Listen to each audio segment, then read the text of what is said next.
ಎಲ್ಲ ನಮ್ಮ ಸಂಸ್ಥೆಯ ಪದಾಧಿಕಾರಿಗಳೇ, ವಿಶೇಷವಾಗಿ ರಾಜ್ಯದ ಸಂಘಟನಾಯುಕ್ತರಾದ ಸನ್ಮಾನ್ಯ ಪ್ರಭಾಕರ್ ಭಟ್ ಅವರೇ, ನಮ್ಮ ಜಿಲ್ಲೆಯ ನೇತೃತ್ವವನ್ನು ವಹಿಸಿ ರಾಯಚೂರು ಜಿಲ್ಲೆಯಲ್ಲಿ ತಿಮ್ಮಯ್ಯನವರ ನಿಧನದ ಸಂದರ್ಭದಲ್ಲಿ ಒಂದು ವ್ಯಾಕ್ಯೂಮ್ ಕ್ರಿಯೇಟ್ ಆಗಿದೆ. ವ್ಯಾಕ್ಯೂಮ್ ನಾನು ಗಿರಿಜಾ ಮೇಡಮ್ ಅವ್ರಿಗೆ ವಿನಂತಿ ಮಾಡ್ತೇನೆ, ಅವ್ರು ದಯವಿಟ್ಟು ಇದನ್ನು ಮುಖ್ಯಸ್ಥರಾಗಿ ಜವಾಬ್ದಾರಿ ನಿರ್ವಹಿಸಿಕೊಡ್ಬೇಕು ಅಂತೇಳಿ ನಾನು ಅವ್ರನ್ನ ನೆನೆಸ್ಕೊಳ್ತೇನೆ. ಅವ್ರ ಕಾರಣಾಂತರಗಳಿಂದ ಹೈದರಾಬಾದ್ಗೆ ಕುಟುಂಬ ಸಮೇತ ಹೋಗಬೇಕಾದ ಒಂದು ಹಿನ್ನೆಲೆಯಲ್ಲಿ ನನ್ನ ಕೈಯಲ್ಲಿ ನಿರ್ವಹಿಸಲು ಕಷ್ಟ ಅಂತ ಹೇಳಿದ್ರಿಂದ ನಾನು ಮಾನ್ಯ ಹೊರಡಿಯವರಿಗೆ ವಿನಂತಿ ಮಾಡ್ತೀನಿ. ಅವರು ಪ್ರಾರಂಭದಲ್ಲಿ ಒಲ್ಲದ ಮನಸ್ಸಿದ್ದವರಿಗೆ, ಆದರೆ ಎಲ್ರಿಗೂ ಬೇಕಾಗಿರುವಂಥ ವ್ಯಕ್ತಿ ಆಗಬೇಕು, ಎಲ್ರಿಗೂ ತೆಗೆದುಕೊಂಡು ಹೋಗ್ತಕ್ಕಂಥ ಶಕ್ತಿ ಇರಬೇಕು ಅಂತೇಳಿ ನಾನೇ ಅವರಲ್ಲಿ ಕೈ ಮುಗಿದು ವಿನಂತಿ ಮಾಡ್ಕೊಂಡೆ. ನಮ್ಮ ವಿನಂತಿ ಮೇರೆಗೆ ಅವರು ಮುಖ್ಯ ಆಯುಕ್ತರಾಗಿ, ಮಾದರಿ ಮುಖ್ಯ ಆಯುಕ್ತರಾಗಿ ಕೆಲಸ ಮಾಡಿದ್ದಾರೆ. ನಾವು ರಾಜ್ಯದಲ್ಲಿ 30 ಮುಖ್ಯ ಆಯುಕ್ತರುಗಳಿದ್ದಾರೆ, ಸುಮಾರು 250 ಜನ ಮುಖಂಡರುಗಳಿದ್ದಾರೆ ರಾಜ್ಯ ಮಟ್ಟದ. ಅವರಲ್ಲಿ ಒಂದು ಮಾದರಿ ಮುಖ್ಯ ಆಯುಕ್ತರು ಅಂದರೆ ನಮ್ಮ ರೆಡ್ಡಿಯವರು. ಇವರೊಂದು ಟೀಮ್ ಮಾಡ್ಕೊಂಡಿದ್ದಾರೆ. ಗಣಿಯಿಂದ ಅವ್ರನ್ನ ಸೇರಿಸ್ಕೊಂಡಿದ್ದಾರೆ, ಸಾಗರ್ ಅವ್ರನ್ನ ಸೇರಿಸ್ಕೊಂಡಿದ್ದಾರೆ, ಅನೇಕ ಪಕ್ಷದ ಕೊಟ್ಟಿರ್ತಕ್ಕಂಥ ಎಲ್ಲ ಮುಖಂಡರನ್ನ ಸೇರಿಸ್ಕೊಂಡು ಭಾಳ ಒಳ್ಳೆಯ ಕೆಲಸ ಮಾಡ್ತಿದ್ದಾರೆ. ಸ್ಕೌಟಿಂಗ್ ಮಾಡೋದು ಅಷ್ಟೊಂದು ಸುಲಭ ಇಲ್ಲ. ಸ್ಕೌಟಿಂಗ್ ಬೇಸಿಕಲಿ, ಸ್ಕೌಟ್ ಅಂದರೆ ಇಂಗ್ಲಿಷ್ ಶಬ್ದ ಇದೆ. ಸ್ಕೌಟ್ ಅಂದರೆ ಏನು? ಸ್ಕೌಟಿಂಗ್ ಅಂದರೆ ಏನು? ಹುಡುಕು ಅಂತ. ಹುಡುಕಬೇಕು, ನಾಟ್ ಹುಡುಕಬೇಕು. ಯಾರನ್ನು ಹುಡುಕಬೇಕು? ಒಬ್ಬ ಮನುಷ್ಯನಲ್ಲಿ ಹುಡುಕಬೇಕು, ಒಂದು ಮಗುವಿನಲ್ಲಿ ಹುಡುಕಬೇಕು. ಏನಿದೆ ಇವನಲ್ಲಿ? ಅದನ್ನು ಹುಡುಕಿದ ಮೇಲೆ ಭಗವಂತ ಪ್ರತಿಯೊಬ್ಬ ಮನುಷ್ಯನಿಗೂ ಒಂದು ಪ್ರತಿಭೆ ಕೊಟ್ಟಿದ್ದಾನೆ. Given some talent. ಭಗವಂತ ಕೊಡುವಾಗ ನೀನು ಹಿಂದೂ, ಮುಸ್ಲಿಂ, ಕ್ರಿಶ್ಚಿಯನ್, ಪಾರ್ಸಿ ಅಂತ ನೋಡಕ್ ಹೋಗಲ್ಲ. ಭಗವಂತ ಎಲ್ರಿಗೂ ಒಂದು ಟ್ಯಾಲೆಂಟ್ ಕೊಟ್ಟಿದ್ದಾನೆ. ಒಬ್ಬ ಸ್ಕೌಟ್ ಮಾಸ್ಟರ್ ಆಗಿರೋರು ಆ ಟ್ಯಾಲೆಂಟ್ ಅನ್ನ ಸರ್ಚ್ ಮಾಡಬೇಕು.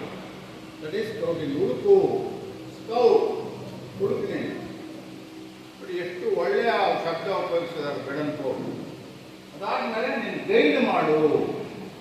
Scouting and guiding. ನಾವು ಸ್ಕೌಟ್ ಅಂದರೆ ಗಂಡು ಮಕ್ಕಳು, ಗೈಡ್ ಅಂದರೆ ಹೆಣ್ಮಕ್ಳು ಅಂತ ಸುಲಭವಾಗಿ ಅರ್ಥ ಕೊಡ್ತೇವೆ.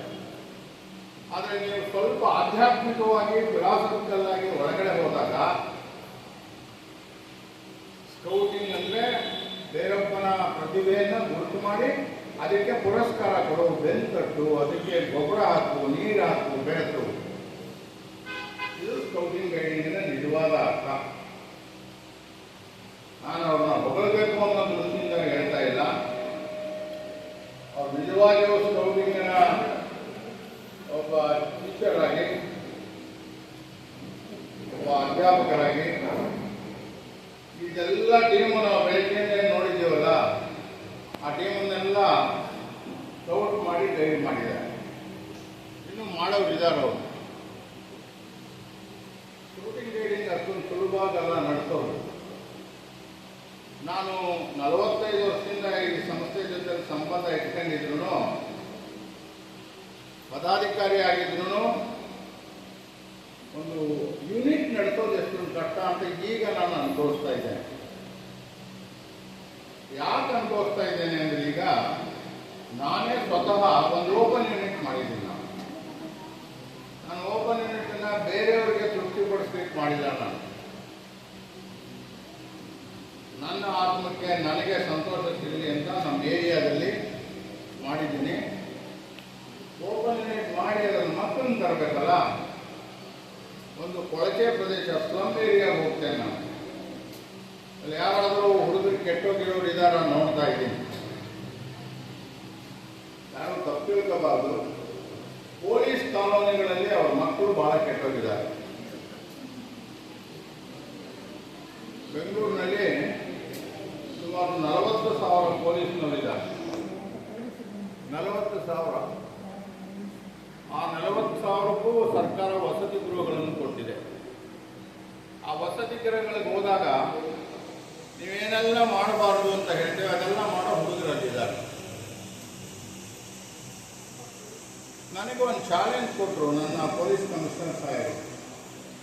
ನೀವು ಹೇಳ್ತೀರಲ್ಲ, ನೀವು ಸ್ಕೌಟಿಂಗ್ ಬದಲಾವಣೆ ಮಾಡ್ತೀವಿ ಅಂತ. ನಮ್ಮ ಓಪನ್ ಯೂನಿಟ್ನಿಂದ ನೀವು ನಮ್ಮ ಕಾಲೇಜಿನಲ್ಲಿ ಮಾಡಿ ಅಲ್ಲಿ ಕೆಟ್ಟೋಗಿರೋ ಮಕ್ಕಳನ್ನ ಸರಿಪಡಿಸಿ. ಆ ಸವಾಲನ್ನು ನಾನು ಸ್ವೀಕಾರ ಮಾಡಿದ್ದೀನಿ. ಈಗ ಆ ಸವಾಲನ್ನು ಸ್ವೀಕಾರ ಮಾಡಿ ಪ್ರಾರಂಭದಲ್ಲಿ ನಮ್ಮ ಮನೆಯ ಹಿಂದುಗಡೆನೇ ಸ್ಲಮ್ ಇದೆ. ಆ ಸ್ಲಮ್ಗೆ ನಾನು ಹೋಗಿ ಭಾನುವಾರ 4ರಿಂದ 6 ಇವತ್ತು ಅಲ್ಲಿ ಯೂನಿಟ್ ನವೋದಯ ಶಾಲೆಗಳು, ಮೊರಾರ್ಜಿ ಶಾಲೆ ಇಲ್ಲ, ನವೋದಯ. ಯಾಕೆ ಎಲ್ಲ ಸ್ಕೌಟ್ ಮಾಸ್ಟರ್ಸ್ ಇರೋದ್ರಿಂದ ಈಗ ಮಾತಾಡ್ತಿದ್ದೀನಿ ನಾನು. ಗೇಟ್ ಕ್ಯಾಪ್ಟನ್ಸ್ ಇದ್ದೀರಾ. ಯಾಕೆ ಕೇಂದ್ರೀಯ ವಿದ್ಯಾಲಯದಲ್ಲಿ ಬಹಳ ಒಳ್ಳೆ ಟ್ಯಾಲೆಂಟೆಡ್ ಹುಡುಗರು ಬರ್ತಾ ಇದ್ದಾರೆ? ಯಾಕೆ ಅಂತ ಹೇಳಿದ್ರೆ, ಕೇಂದ್ರೀಯ ವಿದ್ಯಾಲಯದಲ್ಲಿ ಸೇರಿಸ್ಕೊಂಡು ಒಂದು ಮಗುಗೆ 1 ವರ್ಷಕ್ಕೆ 18,000 ರೂಪಾಯಿಯನ್ನ ಆ ಕೇಂದ್ರೀಯ ವಿದ್ಯಾಲಯದ ಮ್ಯಾನೇಜ್ಮೆಂಟ್ ಅವರು, ಭಾರತ ಸರ್ಕಾರದವರು ಆ ಮಗುವಿಗೆ ಖರ್ಚು ಮಾಡ್ತಾರೆ. ಯೂನಿಫಾರ್ಮ್ ಕೊಡ್ತಾರೆ, ಕ್ಯಾಂಪ್ಗೆ ಫೀಸನ್ನು 4,000 ರೂಪಾಯಿ ಮಗು ಪರವಾಗಿ ಅವರೇ ಕಟ್ತಾರೆ. ಆ ಟೀಚರ್ಸ್ಗೆ ಬಟ್ಟೆ ಕೊಡ್ತಾರೆ. ಆ ಟೀಚರ್ಸ್ಗೆ ಎಕ್ಸ್ಟ್ರಾ ತಿಂಗಳಿಗೆ 2,000 ರೂಪಾಯಿ ಸಂಬಳ ಕೊಡ್ತಾರೆ. ಇದೆಲ್ಲ ಆಗಿರೋದ್ರಿಂದ ನೀವು ನೋಡ್ತಾ ಇದ್ದೀರ, IAS, IPS, IRS ಇದೆಲ್ಲ ಅಧಿಕಾರಿಗಳಲ್ಲಿ ಇಂಟರ್ವ್ಯೂ ಮಾಡಿ ನೀವು ಪಾಸ್ ಆಗಿರೋರಿಗೆ ಎಲ್ಲಿ ಓದ್ತೇನೆ, ನಾನು ಕೇಂದ್ರೀಯ ವಿದ್ಯಾಲಯದಲ್ಲಿ ಓದ್ತೀನಿ ಅಂತ ಹೇಳ್ತಾನೆ. ಅದೇ ರೀತಿ ರಾಜೀವ್ ಗಾಂಧಿ ಅವರು ಪ್ರೈಮ್ ಮಿನಿಸ್ಟರ್ ಆಗಿದ್ದಾಗ ಆ ಎಂಥ ಸ್ಕೂಲು ನವೋದಯ ಶಾಲೆ ಪ್ರಾರಂಭ ಮಾಡಿದ್ರು. ಆ ನವೋದಯ ಶಾಲೆಯನ್ನು ಇದೇ ಥರ ಹೆಚ್ಚು ಕಡಿಮೆ ಪ್ರಾಕ್ಟೀಸ್ ಮಾಡ್ತಿದ್ದಾರೆ. ಪರಿವರ್ತನೆ ನಮ್ಮ ಕೇಂದ್ರೀಯ ವಿದ್ಯಾಲಯ ರಾಯಚೂರು ಪ್ರೆಸೆಂಟ್ ಡೆಪ್ಟಿ ಕಮಿಷನರ್. ನನ್ನ ಆಸೆ ಏನು, ನಾನು ಮುಖ್ಯಮಂತ್ರಿಗಳಿಗೆ ಪರ್ಸ್ಯೂಡ್ ಮಾಡಿ, ಮಾನ್ಯ ಮಧು ಬಂಗಾರಪ್ಪನವರು ನಮ್ಮ ಶಿಕ್ಷಣ ಮಂತ್ರಿಗಳಿಗೆ ಪರ್ಸ್ಯೂಡ್ ಮಾಡಿ, ಅವ್ರ ಬಾಯಿನಲ್ಲಿ ಕರ್ನಾಟಕದ ಎಲ್ಲ KPS ಶಾಲೆಗಳಲ್ಲಿ, ಸರ್ಕಾರಿ KP ಶಾಲೆಗಳಲ್ಲಿ ನಾನು ಕಂಪಲ್ಸರಿ ಮಾಡ್ತೀನಿ, ಸ್ಕೌಟ್ ಗೈಡ್ಸಿನ ದುಡ್ಡು ಕೊಡ್ತೀನಿ ಅಂತ ಭಾಷಣವನ್ನು ಬೆಳಗಾವಿ ಜಾಮೂರಿನಲ್ಲಿ ಮಾಡಿ ನೀವೆಲ್ಲ ಕೇಳಿದ್ದೀರಿ. ಆ ಹಂತಕ್ಕೆ ನಾವು ತಲುಪಿದ್ದೇವೆ. ನೆಕ್ಸ್ಟ್ ಸ್ಟೇಜಲ್ಲಿ ಇನ್ನೊಂದು 3-4 ವರ್ಷದಲ್ಲಿ ನಮ್ಮ ಈಗ ಸರ್ಕಾರಿ ಶಾಲೆಗಳಿಗೆ ನಾವೇನೇ ಮಾತಾಡೋದನ್ನು ಸಹಿತ ಶಕ್ತಿ ತುಂಬುವುದು ಕಷ್ಟದ ಕೆಲಸ. ಮೊಟ್ಟೆ ಸ್ಕೀಮ್ ತಗೊಂಡು ಬಂದಿದ್ದಾರೆ. ನನಗೆ ಇದನ್ನು ಬೇರೆ ಯಾರೋ ಹೇಳಿದ್ದಿದ್ರೆ, ಸಾಗರ್ ಸಾಹೇಬ್ರೆ ನೀವು ಅನುಭವಿಸ್ತು, ನಾನು ನಂಬ್ತಾ ಇರಲಿಲ್ಲ.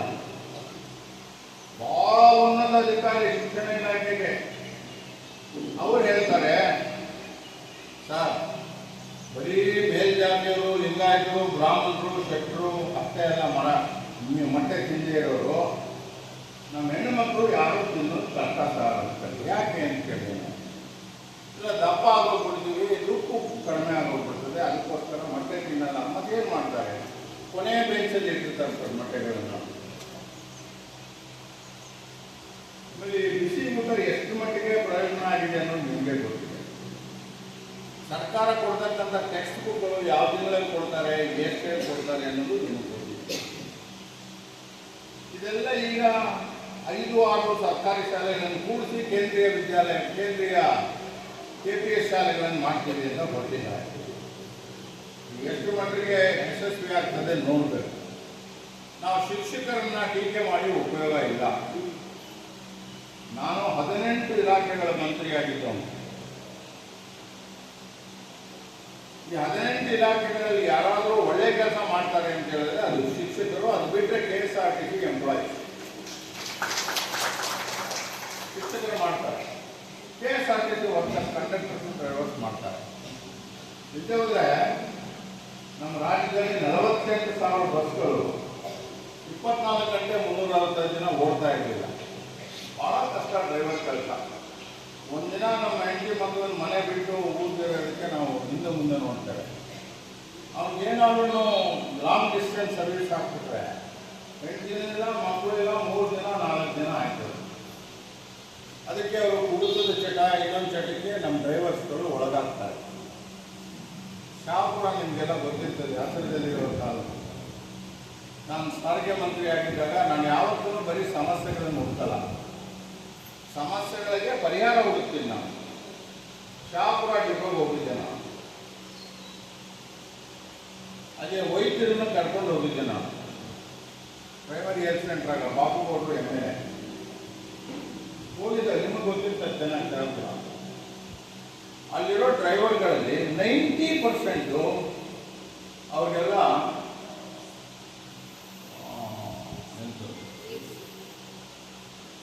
ಏನು ಹೆಣ್ಣುಮಕ್ಕಳು ಕಾಯಿಲೆ, ಏಡ್ಸ್. 100 ಜನ ಡ್ರೈವರ್ಗಳಿದ್ರೆ 80 ಜನಕ್ಕೆ ಏಡ್ಸ್. ಆ ಡ್ರೈವರ್ಗಳನ್ನು ನಾನು ಖಾಸಗಿಯಾಗಿ ಕರೆಸಿ ಕೌನ್ಸಿಲಿಂಗ್ ಮಾಡಿಸ್ತಿದ್ದೆ. ಅವ್ರೇನು ಹೇಳಿದ್ರು ಅಂದರೆ, ಹೌದು ಸರ್, ನಿಜ, ನಾವು ಬಾಂಬೆಗೆ ಹೋಗ್ತೀವಿ, ಪೂನಾಗೆ ಹೋಗ್ತೀವಿ, ನಮ್ಮ ಹೆಂಡತಿ ಮಕ್ಕಳ ಮುಖ ನೋಡೋಕ್ಕೆ 8 ದಿನ 10 ದಿನ ಆಗ್ತದೆ, ಅದಕ್ಕೋಸ್ಕರ ನಮ್ಮ ಚಟ ನಾವೇನು ಮಾಡೋಲ್ಲ. ಸೊ ಆ ರೂಟಿಗೆ ನೀವು ಹೋಗಬೇಕು. ಅದಕ್ಕೆ ಪರಿಹಾರ ಕಂಡುಹಿಡಿದೆ. ಏಡ್ಸ್ಗೆ ಪರಿಹಾರ ಕೊಟ್ಟರೆ ಏಡ್ಸ್ 10 ಜನ ಹೋಗ್ತಾರೆ, ಇಬ್ಬರು ವಾಸಿ ಆಗ್ತದೆ. ಈ ರೀತಿಯಾಗಿ ನಮ್ಮ ಶಿಕ್ಷಕರುಗಳಿಗೆ ಅನೇಕ ಸಮಸ್ಯೆಗಳಿವೆ. ಅದನ್ನು ಗಮನಿಸಬೇಕು ಸರ್ಕಾರ. ನಾನು ಒತ್ತಾಯ ಮಾಡ್ತಾ ಇದ್ದೀನಿ.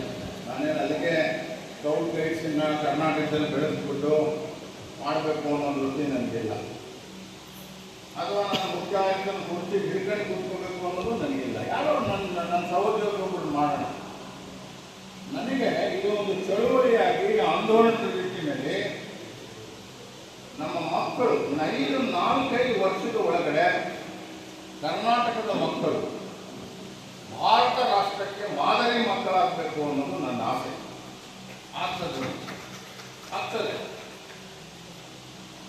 It is not a impossibility. But ನಾವು ಕಾನ್ಸಂಟ್ರೇಟೆಡ್ ಆಗಿ ನಮ್ಮ ಸ್ಕೌಟ್ ಮಾಸ್ಟರ್ಸು, ಗೈಡ್ ಕ್ಯಾಪ್ಟನ್ಸು, ಒಂದೊಂದು ಮಗುಗೂ ಒಂದೊಂದು ಪ್ರತಿಭೆ ಇದೆ. ಆ ಪ್ರತಿಭೆಯನ್ನು ಗುರುತು ಮಾಡಿ ಅದಕ್ಕೆ ತಕ್ಕಂತೆ ಪ್ರೋತ್ಸಾಹ ನೀವು ಕೊಟ್ಕೊಂಡು ತಕ್ಕಂತೆ ಪ್ರೋತ್ಸಾಹ ಕೊಡಬೇಕು. ಉದ್ಯೋಗ ಆಗಲ್ಲ, ಅದನ್ನು ಮಾಡಬೇಕು ಅಂತಕ್ಕಂಥದ್ದು ನನ್ನ ಉದ್ದೇಶ. ಇದರ ಜೊತೆಗೆ ನಾವೇನು ಮಕ್ಕಳು ಕಲಿಸ್ತಾ ಇದ್ದೇವೆ, ಮಕ್ಕಳು ಕಲಿತಾ ಇದ್ದಾರೆ, ಶಿಕ್ಷಣ ಪದ್ಧತಿ ಇನ್ನು 10 ವರ್ಷಕ್ಕೆ ಇದೆಲ್ಲ ಸಂಪೂರ್ಣವಾಗಿ ಬದಲಾವಣೆ ಆಗಿರ್ತದೆ. ನಿಮಗೆ ಪುಸ್ತಕನೂ ಬೇಕಾಗಿಲ್ಲ, ಹೋಮ್ವರ್ಕ್ ಮಾಡೋದು ಬೇಕಾಗಲ್ಲ, ನೀವು ಶಾಲೆಗೆ ಹೋಗಬೇಕು ಅಂತಲೂ ಇಲ್ಲ. ಓಪನ್ ಸ್ಕೂಲ್ಸ್ಗಳು ಬರ್ತವೆ.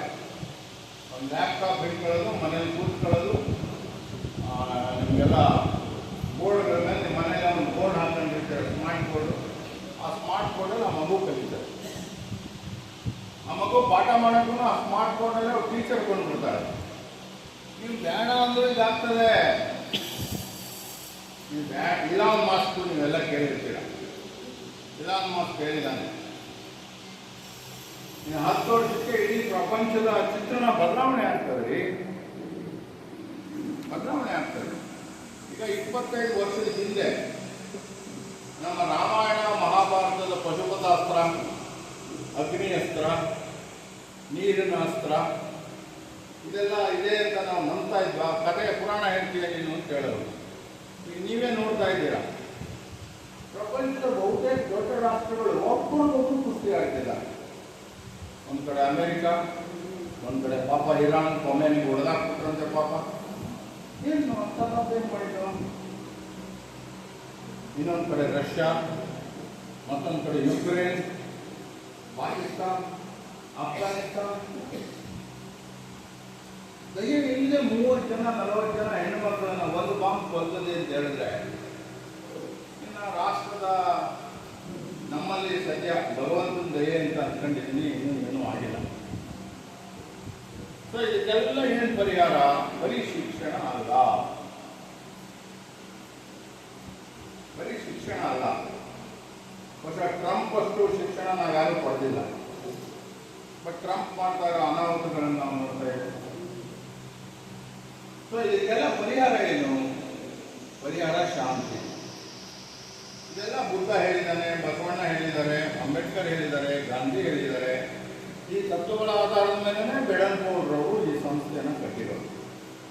ನಮ್ಮ ಮಕ್ಕಳು ನಾವು ಶಾಂತಿಯ ದೂತರು ಅನ್ನೋದು ಅವ್ರ ತಲೆ ಮೇಲೆ ಬರಬೇಕು. ಹಿಂದೂಗಳ ಭಗವದ್ಗೀತೆ ಬಸವಣ್ಣನ ವಚನಗಳಿಗೆ ತಲೆಬಾಗಿ, ನೀವು ಮುಸ್ಲಿಮ್ಸ ಕುರಾನ್ಗೆ ತಲೆಬಾಗಿ, ನೀವು ಕ್ರಿಶ್ಚಿಯನ್ಸ ನೀವು ಬೈಬಲ್ಗೆ ತಲೆಬಾಗಿ. ಯಾವ ಗ್ರಂಥದಲ್ಲೂ ಸಹಿತ ಇಂಥದೇ ತಿನ್ನಿ ಅಂತ ಹೇಳಿಲ್ಲ. ಯಾವ ಗ್ರಂಥದಲ್ಲೂ ಹೇಳಿಲ್ಲ. ಏನು ಬೇಕಾದರೂ ನೀವು ತಿನ್ಬೋದು, ನಿಮ್ಮ ದೇಹಕ್ಕೆ ಅನುಕೂಲ ಆಗುತ್ತೆ. ಎಲ್ಲ ಧರ್ಮಗಳು ಶಾಂತಿಯನ್ನು ಪಾಲಿಸ್ತಾರೆ. ಅದಕ್ಕೆ ನಾವು ಸರ್ವಧರ್ಮ ಪ್ರಾರ್ಥನೆ ಅಂತ ಕೊನೆ ದಿನ ಮಾಡೋದು. ಅದು ಯಾವ ಗಳಿಗೆಯಲ್ಲಿ ಪ್ರಪಂಚದ ಲಕ್ಷಾಂತರ ಶಿಕ್ಷಕರುಗಳು ಸೇರಿಕೊಂಡು ಬೆಡನ್ಪೌಡ್ರವರು 25 ಮಕ್ಕಳ ಜೊತೆಯಲ್ಲಿ ಪ್ರಾರಂಭ ಮಾಡಿದಂಥ ಈ ಚಳುವಳಿಯನ್ನು 150-200 ರಾಷ್ಟ್ರಗಳಲ್ಲಿ ಹಬ್ಬಿ ವಿವಿಧ ರೀತಿಯ ಅದಕ್ಕೆ ಆಯಾಮಗಳನ್ನು ಕಾರ್ಯಕ್ರಮಗಳಿಗೆ ವಿಚಾರಗಳಿಗೆ ಕೊಟ್ಟು ಮಕ್ಕಳನ್ನ ಉತ್ತಮ ಪ್ರಜೆ ಮಾಡಲಿಕ್ಕೆ ಪ್ರಯತ್ನ ಮಾಡ್ತಾ ಇದ್ದಾರೆ. ಇದು ಒಂದು ಪವಿತ್ರವಾದ ಕೆಲಸ. ದಯವಿಟ್ಟು this is the most noblest job. ಇದರಲ್ಲಿ ಸಿಗೋಷ್ಟು ಸ್ಯಾಟಿಸ್ಫ್ಯಾಕ್ಷನ್ನು ಇನ್ಯಾವುದರಲ್ಲೂ ಸಿಗಲ್ಲ. ನಾನು ವೈಯಕ್ತಿಕವಾದ ಅನುಭವದಿಂದ ಹೇಳ್ತೇನೆ ಹೊರತು ಬಾಯಿ ಮಾತ್ರ ನಾನು ಹೇಳೋನಲ್ಲ. ನಾನು ಫೈನಾನ್ಸ್ ಮಿನಿಸ್ಟರ್ ಆಗಿದ್ದವನು. 3,25,000 ಕೋಟಿ ಬಜೆಟ್ ಮಾಡೋನು ನಾನು. 1.25 ಲಕ್ಷ KSRTC ಅಧ್ಯಕ್ಷ ಆಗಿ ಮಂತ್ರಿ ಆಗಿದ್ದವನು.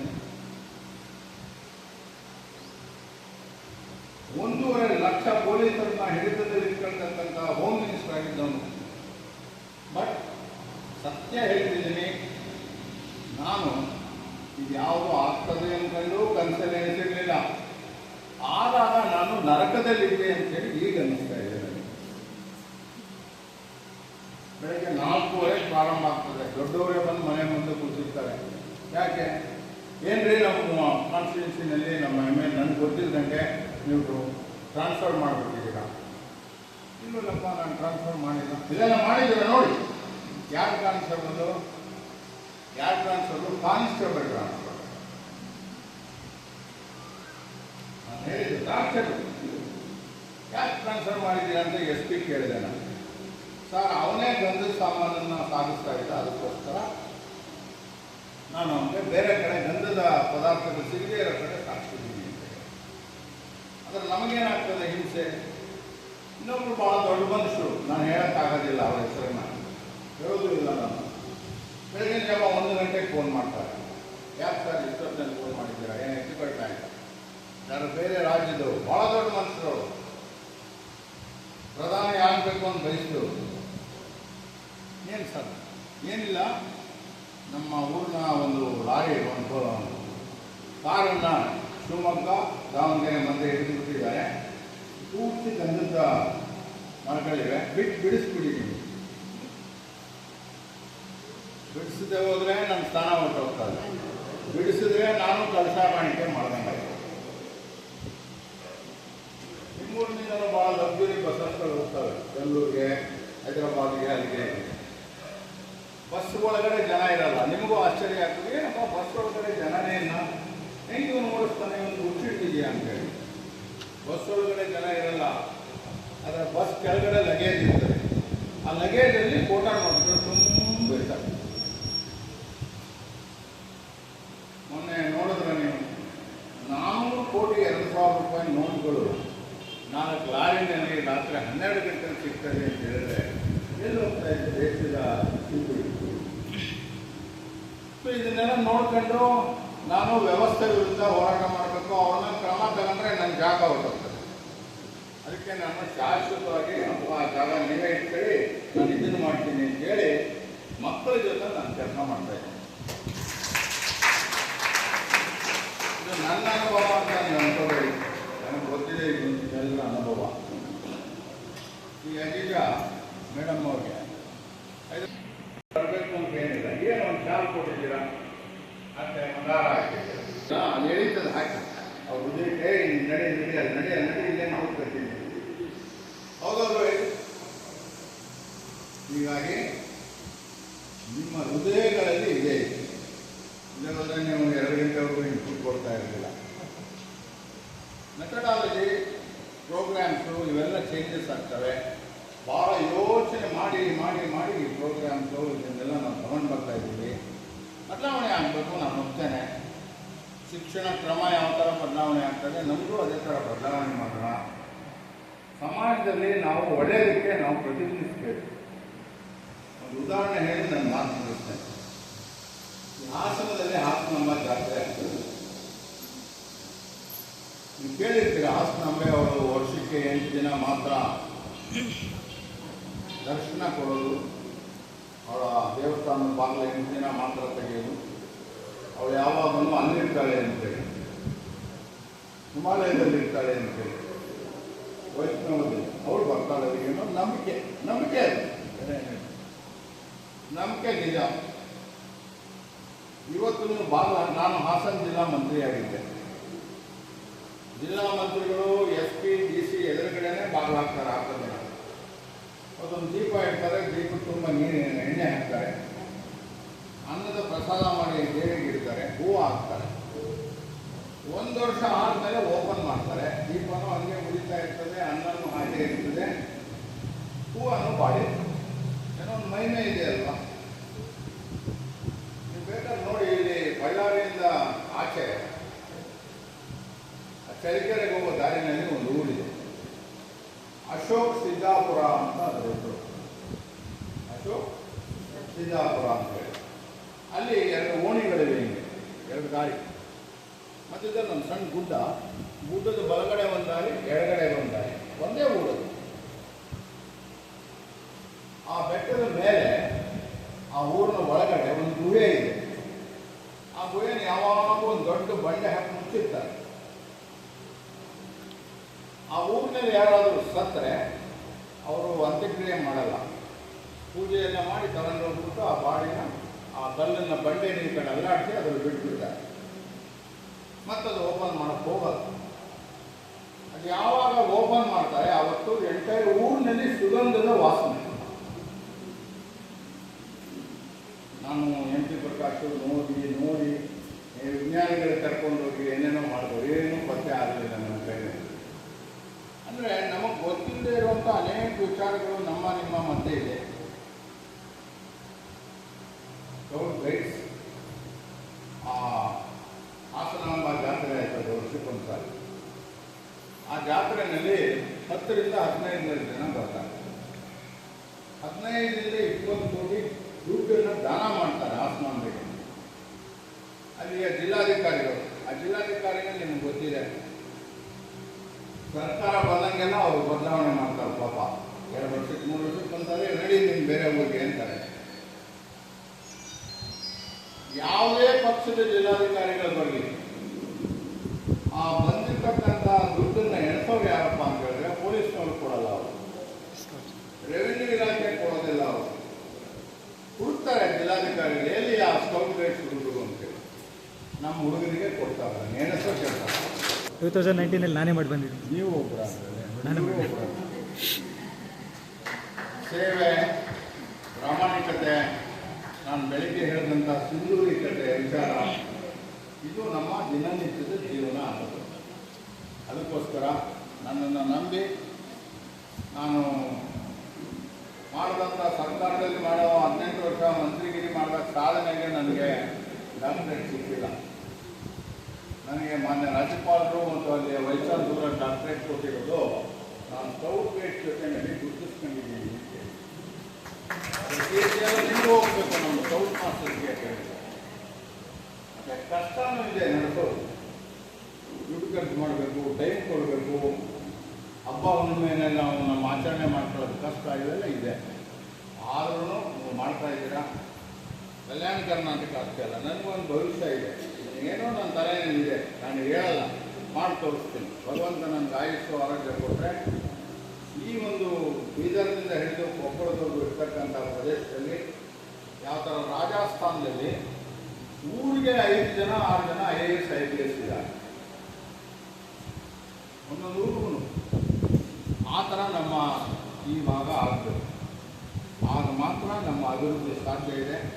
ಅದ್ರ ಕಡೆ ನೀವೆಲ್ಲ ಸಹಕಾರ ಕೊಡಿ.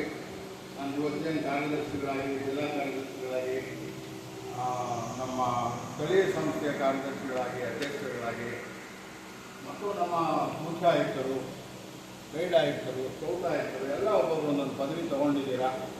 ಸಣ್ಣ ಪುಟ್ಟ ವ್ಯತ್ಯಾಸಗಳು ಸ್ವಾಭಾವಿಕವಾಗಿರ್ತದೆ. ಅಪ್ಪ ಮಗನಿಗೆ ಅಮ್ಮ ಮಗಳಿಗೆ ವ್ಯತ್ಯಾಸ ಇರ್ತದೆ, ವ್ಯತ್ಯಾಸ ಸ್ವಾಭಾವಿಕ. ಅದನ್ನು ಸರಿಪಡಿಸ್ಕೊಂಡು ಹೋಗ್ತಕ್ಕಂಥ ಕೆಲಸ ಇದೆಲ್ಲ ಮಾಡಿ ಅದು ಅನುಕೂಲ ಆಯ್ತದೆ ಅಂತ ಹೇಳಿ ನೀವು ಇಷ್ಟೊತ್ತೂ ಕಾದು ನಮ್ಮ ಮಾತನ್ನು ಕೇಳಿದ್ದೀರಾ. ನನಗೆ ಎಷ್ಟೊಂದು ಸಂತೋಷ ತುಂಬ್ಕೋಬೋದು, ನನ್ನ ಜೋಳಿಗೆಗೆ ಅಷ್ಟೊಂದು ತುಂಬಿಕೊಟ್ಟಿದ್ದೀನಿ. ನನಗೆ ನಿಜವಾಗಿಯೂ ಇದರಿಂದ ಸಂತೋಷ ಇದೆ. ನಿಮಗೆಲ್ಲ ಒಳ್ಳೆಯ